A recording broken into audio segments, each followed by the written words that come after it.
que já estão finalizados, pessoal. Ó, tem as SP, trocamos aí o braço, né? Só deixamos esses suportes aqui. Esse suporte que está perto aqui do redutor. Nós colocamos suporte de cabeção, apresentamos esse daqui e o de lá de cima, tá, pessoal? E ali também fizemos serviço na barra estabilizadora, tá?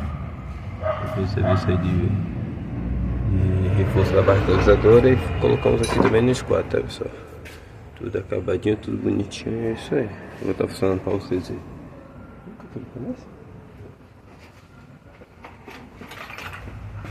Ai, ai.